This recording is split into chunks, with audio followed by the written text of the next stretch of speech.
Selamat malam, puji syukur kita panjatkan kepada Tuhan Yang Maha Esa.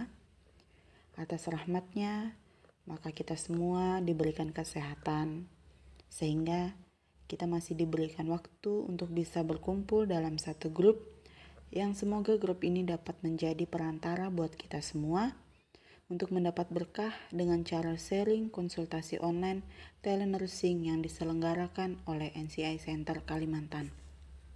Kembali saya mengucapkan terima kasih kepada Bapak Ibu yang ada dalam grup ini, yang masih bersedia mengikuti kegiatan ini untuk menerima banyak informasi sebagai penanganan maupun pencegahan.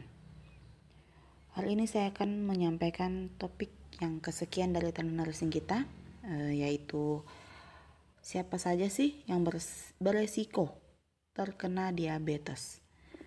Namun sebelum saya menyampaikan materi tersebut, izinkan saya memperkenalkan diri dulu.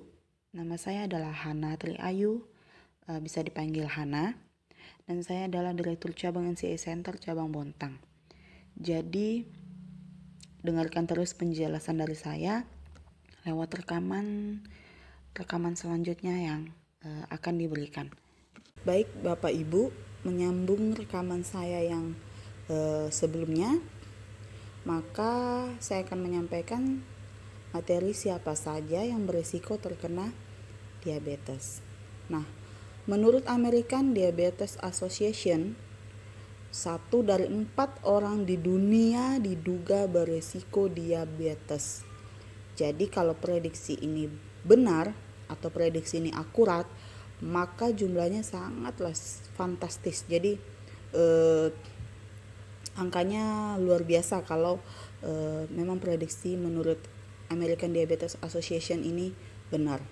Nah, diabetes ini mungkin Bapak Ibu sekalian sudah ada yang tahu, atau mungkin belum ada juga yang tahu bahwa diabetes ini itu terdapat 3 tipe, ya kan? Yang pertama tipe 1. Jadi diabetes tipe 1 itu merupakan penyakit yang disebabkan oleh faktor genetik atau keturunan. Jadi diabetes tipe 1 atau Bapak Ibu yang mungkin didiagnosis diabetes tipe 1 berarti ada faktor keturunan di dalamnya. Nah, sedangkan diabetes tipe 2 menurut American Academy of Family Physician dikaitkan dengan gaya hidup yang tidak sehat serta obesitas. Jadi kalau tipe 1 tadi itu karena faktor genetik atau faktor keturunan, maka di diabetes tipe 2 itu dikaitkan dengan gaya hidup dan obesitas. Gaya hidup yang seperti apa? Tentunya gaya hidup yang tidak sehat. Nah, sementara itu pada diabetes gestasional itu di mana kondisi yang menyebabkan wanita memiliki kadar gula darah yang sangat tinggi selama kehamilan. Jadi kalau ada ibu hamil yang gula darahnya tinggi, berarti dia mengalami diabetes gestasional. Nah, kondisi ini biasanya bersifat sementara. Jadi diabetes tadi ada 3 tipe. Yang pertama tipe 1, kemudian tipe 2, dan diabetes gestasional. Nah, jika jumlah penderitanya saja sudah sedemikian mengkhawatirkan, lalu siapa saja sih yang berisiko terkena diabetes? Oke, simak penjelasan saya siapa saja yang berisiko terkena diabetes. Saya akan bahas satu persatu. Yang pertama, siapa saja yang berisiko terkena diabetes tipe 1. Jadi diabetes tipe 1 itu membuat penderitanya kesulitan untuk memproduksi insulin dalam tubuh.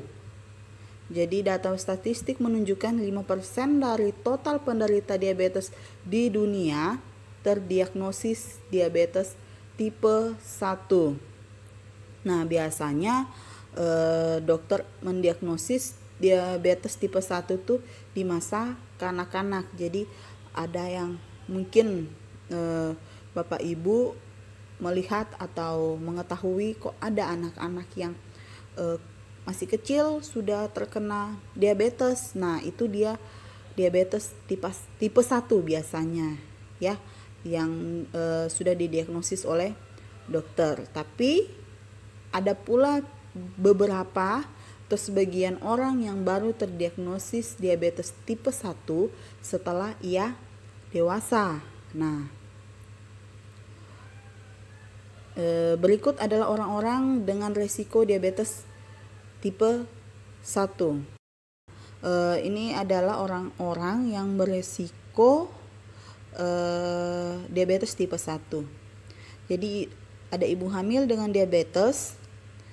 Yang menderita diabetes tipe 1 itu memiliki 1 dari 100 kemungkinan memiliki anak dengan diabetes tipe 1. Jadi jika ada ibu hamil yang memiliki riwayat diabetes, maka 1 dari 100 kemungkinan anaknya yang tadinya di kandungan kemudian lahir itu memiliki diabetes tipe 1. Oke. Kemudian yang kedua, orang yang memiliki sejarah diabetes di keluarga. Jika kamu memiliki keluarga dengan riwayat penyakit diabetes, ada kemungkinan Bapak Ibu ataupun saya akan terdiagnosis masalah serupa. Ya, jadi misalnya kita punya ibu, ayah, atau saudara perempuan atau saudara laki-laki dengan diabetes tipe 1 harus melakukan tes darah untuk mendeteksi resiko diabetes. Ya, jadi mungkin Bapak Ibu yang ada di dalam grup ini bisa memperhatikan riwayat perjalanan keluarga terhadap diabetes. Jadi mungkin ada bapak, ibu kita atau saudara kita yang diabetes, maka kita harus mendeteksi diri kita terhadap terjadinya risiko diabetes tipe 1. Oke, selanjutnya yang ketiga, orang yang mengalami infeksi atau penyakit pankreas yang parah. Nah, jadi pankreas itu adalah salah satu organ tubuh kita yang memproduksi insulin. Nah, kemudian kalau pankreas itu mengalami infeksi atau bermasalah, nah maka kemungkinan besar kita akan terkena atau terdiagnosis diabetes tipe 1. Jadi alasannya penyakit ini dapat memperlambat tubuh meningkatkan produksi insulin sehingga resiko diabetes pun meningkat. Jadi itu tadi kalau pankreas kita bermasalah atau ada infeksi, maka ini akan dapat memperlambat tubuh kita untuk meningkatkan produksi insulin sehingga resiko diabetes pun meningkat. Kemudian siapa saja yang berisiko terkena diabetes tipe 2? Oke. Permasalahan yang dialami oleh penderita diabetes tipe 2 itu sedikit berbeda dengan diabetes tipe 1. Diabetes tipe 2 itu mempengaruhi kemampuan tubuh penderitanya untuk memanfaatkan fungsi insulin dengan benar. Jadi kondisi saat ini itu biasa disebut dengan resistensi insulin. Jadi kemampuan tubuh penderita diabetes tipe 2 ini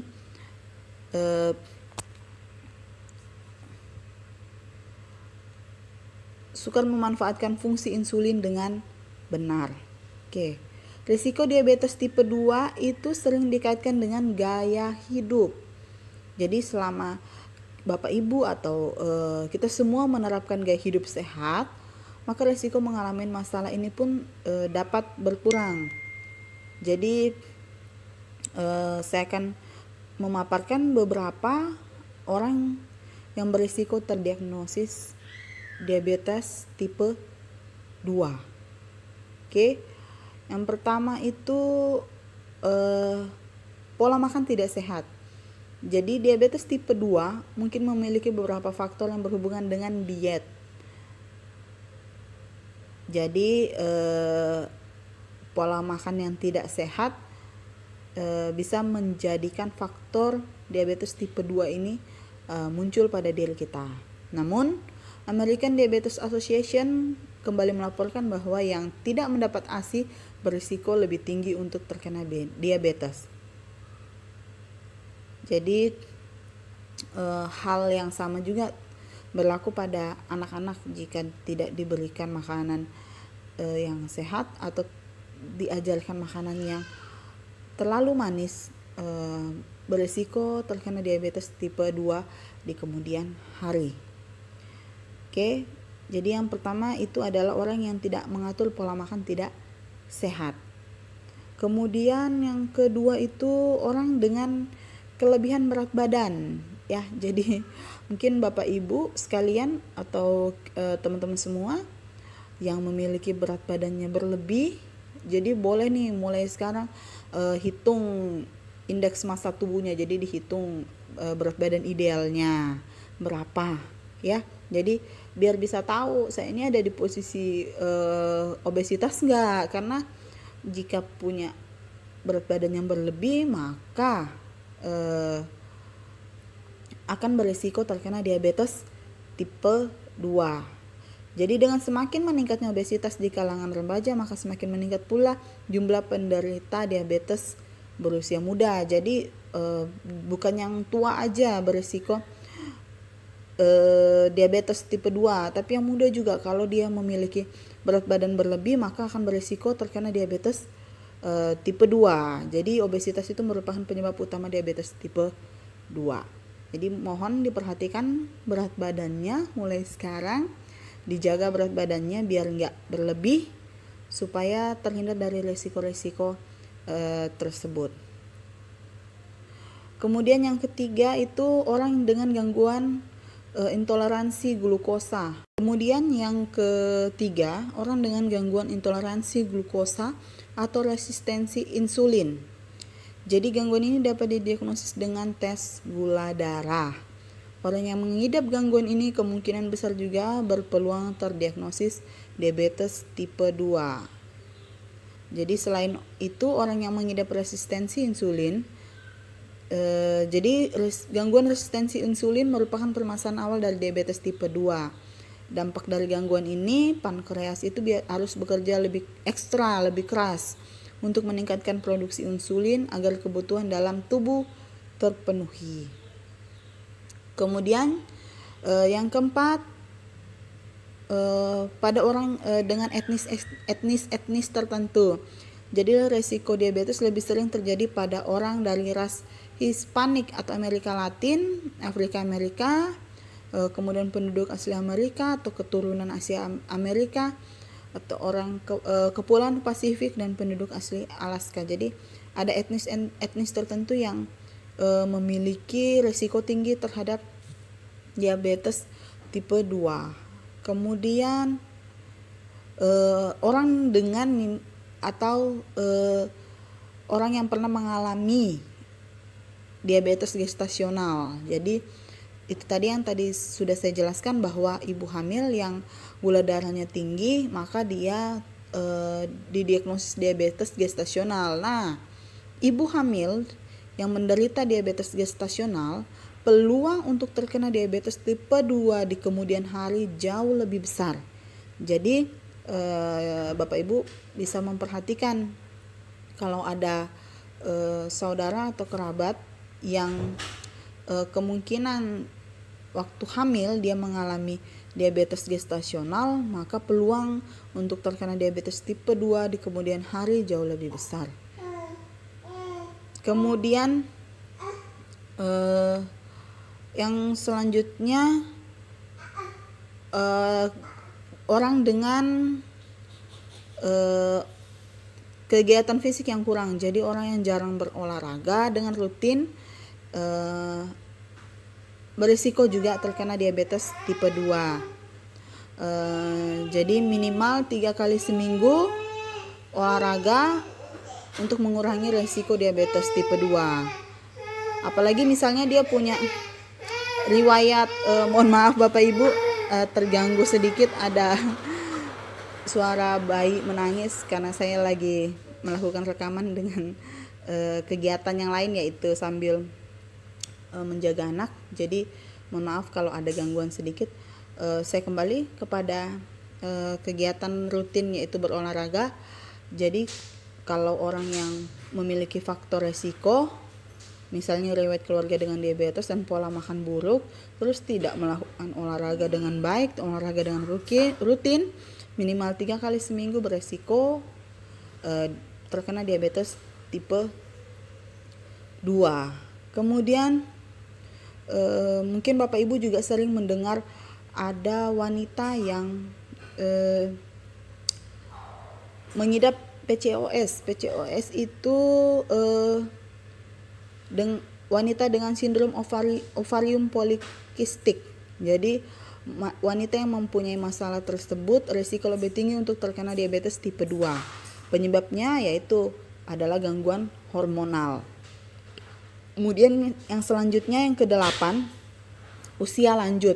Jadi orang berusia lanjut di atas 45 tahun yang mengalami kelebihan berat badan, pertambahan usia biasanya lebih meningkatkan risiko diabetes.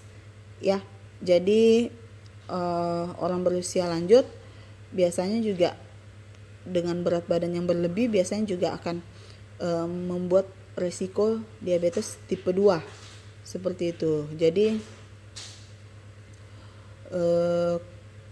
biasanya orang dengan usia lanjut tersebut disarankan untuk berkonsultasi kepada dokter untuk melakukan screening.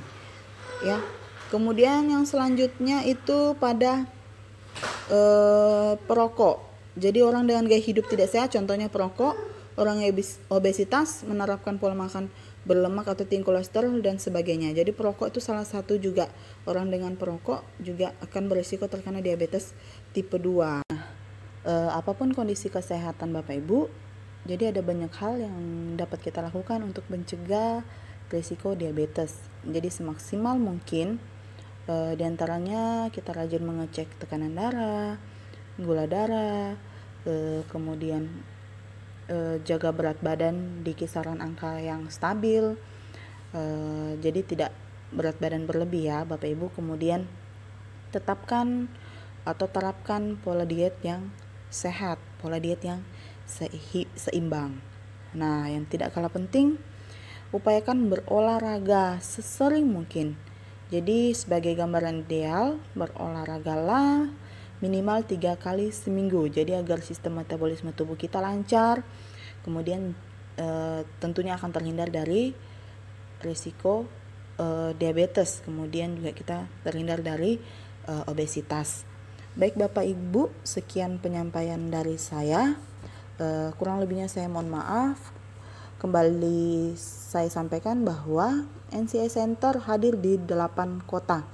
Jadi ada di Balikpapan, kemudian Tanah Grogot, kemudian ada di Tanah Tidung, ada di Tenggarong, ada di Lamongan, ada di Berhau, kemudian ada di Bontang.